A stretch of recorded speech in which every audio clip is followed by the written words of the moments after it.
Hi friends, welcome to our channel Swapna's kitchen recipes. ఈరోజు ఒక మంచి ఫ్రై మీతో షేర్ చేస్తానండి. ఇది మనము పప్పు చేసుకున్నప్పుడు కానీ రసం సాంబార్ అలా చేసుకున్నప్పుడు సైడ్ డిష్గా చాలా బాగుంటుంది. అరటికాయతోటి చేసుకునే ఈ రెసిపీ హెల్దీ, అలాగే మనకి టేస్టీగా కూడా చాలా బాగుంటుంది. తప్పకుండా ఒకసారి ఇలా ట్రై చేయండి. ఇప్పుడైతే మనం ఆ రెసిపీ ఎలా చేయాలో చూసేసేద్దాం. ముందుగా ఒక బౌల్లో 1 స్పూన్ కార్న్ఫ్లోర్ తీసుకోవాలి. అందులో రుచికి సరిపడా ఉప్పు, కొంచెం పసుపు, అలాగే కొంచెం ధనియాల పొడి, కొంచెం గరం మసాలా పొడి, ఇవన్నీ వేసుకున్న తర్వాత మీరు కారమైన యాడ్ చేసుకోవచ్చు. లేదంటే నేను కొద్దిగా చిల్లీ ఫ్లేక్స్ వేసి చివరిలో కారం వేసానండి. మీరు ఇక్కడ 1 స్పూన్ కారం వేసుకోవచ్చు.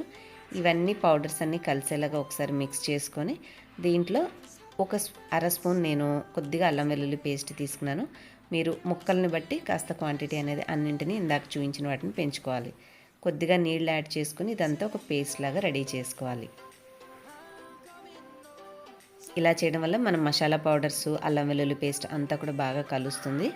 ఇవన్నీ రెడీ చేసుకున్న తర్వాత మనము అరటికాయని తోలు తీసేసి ఫ్రెంచ్ ఫ్రైస్కి బంగాళాదుంప ముక్కలు ఎలా కట్ చేసుకుంటామో అలా నిలువుగా కట్ చేసుకోవాలి. మరీ లావుగా కాకుండా సన్నగా ఉండేలాగా. మనకి మిశ్రమం రెడీ అయిపోయాక పక్కన పెట్టేసేసి కొద్దిగా చివర్లో టమాటో ప్యూరీ వేసుకోవడం వల్ల ఏంటంటే కొద్దిగా ట్యాంగీ టేస్ట్ అనేది వస్తుంది ఫ్రైకి. ఇది కూడా చాలా బాగుంటుంది. ఒకవేళ మీ దగ్గర టమాటో ప్యూరీ కానీ టమాటా కానీ రెడీగా లేకపోయినా ఈ స్టెప్ అనేది స్కిప్ చేయొచ్చండి, ఆప్షనల్. ఉంటే యాడ్ చేసుకుంటే మీకు ఫ్లేవర్ అనేది ఇంకొంచెం బాగుంటుంది. ఇప్పుడు నేను తోలు తీసేసిన ఈ అరటికాయని ఇలాగ సన్నగా ముక్కలుగా కట్ చేసుకొని ఇవన్నీ దీంట్లో వేసేసి కలిపి ఒక 30 నిమిషాల పాటు మనం అలా పక్కన ఉంచుకుంటే ఈ ఫ్లేవర్స్ అన్నీ కూడా మనకి ముక్కలకి బాగా పడుతుంది. కాబట్టి కలిపిన తర్వాత ఒక 30 మినిట్స్ రెస్ట్ ఇవ్వాలి. చాలా ఈజీ అండ్ క్విక్గా ఒక 10 to 20 మినిట్స్లోనే చేసేసుకోవచ్చండి.